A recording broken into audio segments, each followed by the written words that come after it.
Mahmud is a political commentator and professor of sociology at Northwestern University in Qatar, and it's a pleasure to have you on, sir. Let's talk about this this situation then, because cutting off the power, knowing full well that is going to effectively completely constrict water supply to people in Gaza. I mean, is that a breach of international law? It's clearly inhumane, but is this something that we've seen before in situations like this? Remembering that we're not even in a time of conflict now, we're in a time of peace.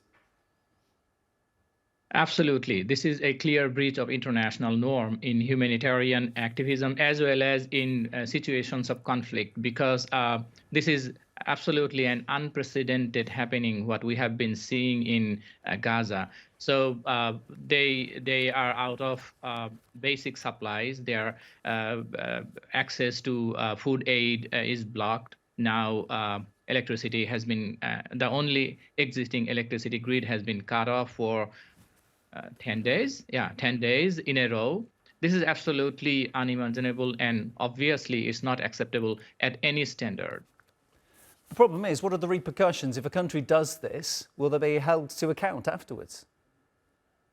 Unfortunately, we can only talk about values. No country should do it, but there is no mechanism, internationally recognized mechanism to enforce this value on every state that may be in situations of like coercion or being coerced. So that's what we have been seeing here, that the United Nations have totally failed in enforcing any of those internationally recognized values and norms that had been so far considered as like powerful enough to control situations like this and make sure that innocent people are not the ones who suffer.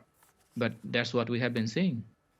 This is very unfortunate. When this ceasefire deal was first struck, I remember speaking with one of our correspondents and asking the question, what is to stop Israel, once it gets all of its hostages back, just saying, well, we don't need this deal anymore, we're happy, let's go back to fighting. That's not exactly what's happened, but it does seem as if Israel has just torn up this agreement and said, well, it has. It said, give us back our hostages or face the consequences. So was this always going to happen at some point?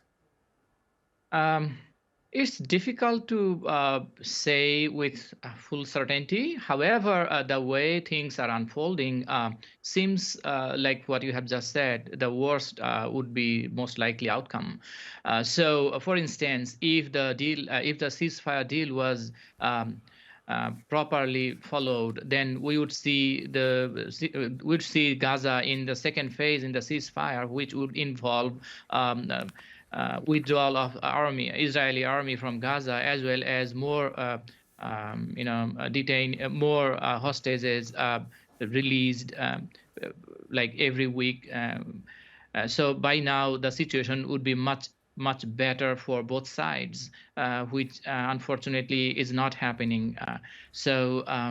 Yeah, I'm not sure how to find some optimism out of this other than renegotiating the situation and possibly coming up with another ceasefire deal with propositions customized with the emerging and unfolding situation.